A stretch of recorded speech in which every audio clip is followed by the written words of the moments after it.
Hello guys, ನೀವು ನೋಡ್ತಾ ಇದ್ದೀರಾ Kannada sports official YouTube channel.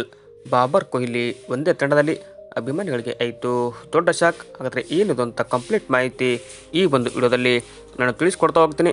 ಅದಕ್ಕಿಂತ ಮುಂಚೆ ನೀವೇನಾದರೂ ಇನ್ನೂ ನಮ್ಮ ಚಾನಲ್ಗೆ ಸಬ್ಸ್ಕ್ರೈಬ್ ಆಗಿಲ್ಲ ಅಂತಂದರೆ ಈ ಕೂಡಲೇ ಸಬ್ಸ್ಕ್ರೈಬ್ ಆಗಿ.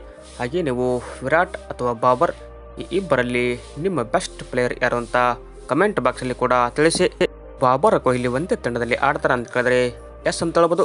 ಅಂದರೆ ಇತ್ತೀಚೆಗೆ BCCI ಸೆಕ್ರೆಟರಿ ಆದ ಜೈಶಾ ಅವರು ICCಯ ಹೊಸ ಚೇರ್ಮನ್ ಆದರು. ಅಂದರೆ 35 ವಯಸ್ಸಿನಲ್ಲಿ ಇವರು ಚೇರ್ಮನ್ ಆದರು. ಇನ್ನು ಅದೇ ಥರ ಇವರು ಹೊಸ ಪ್ಲ್ಯಾನ್ ಕೂಡ ಇಲ್ಲಿ ಮಾಡಿದ್ದಾರೆ. ಅಂದರೆ ಬಾಬರ್ ಕೊಹ್ಲಿ ಒಂದೇ ತಂಡದಲ್ಲಿ ಆಡಿಸುವ ಪ್ಲ್ಯಾನ್ ಅಂತ ಕೇಳಿದ್ರೆ ಎಸ್ ಅಂತ ಹೇಳ್ಬೋದು. ಅಂದರೆ ಅಪ್ರೋ ಏಷ್ಯಾ ಕಪ್ ಕೂಡ ಇಲ್ಲಿ ನಡೆಸುವ ಪ್ಲ್ಯಾನ್ ಕೂಡ ನಡೆಸಿದ್ದಾರೆ.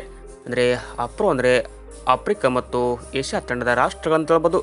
ಇನ್ನು ಆಫ್ರಿಕಾ ತಂಡದ ರಾಷ್ಟ್ರಗಳಾದ ಸೌತ್ ಆಫ್ರಿಕಾ, ಜಿಂಬಾಬ್ವೆ, ಕೀನ್ಯಾ ಒಂದು ಕಡೆ ಆದರೆ ಇನ್ನು ಅದೇ ಥರ ಏಷ್ಯಾ ಕಪ್ ಆದ ಇಂಡಿಯಾ, ಶ್ರೀಲಂಕಾ, ಬಾಂಗ್ಲಾ, ಪಾಕಿಸ್ತಾನ್, ಇನ್ನು ಅದೇ ಥರ ಎಲ್ಲ ದೇಶಗಳು ಕೂಡ ಒಂದೇ ತಂಡದಲ್ಲಿ.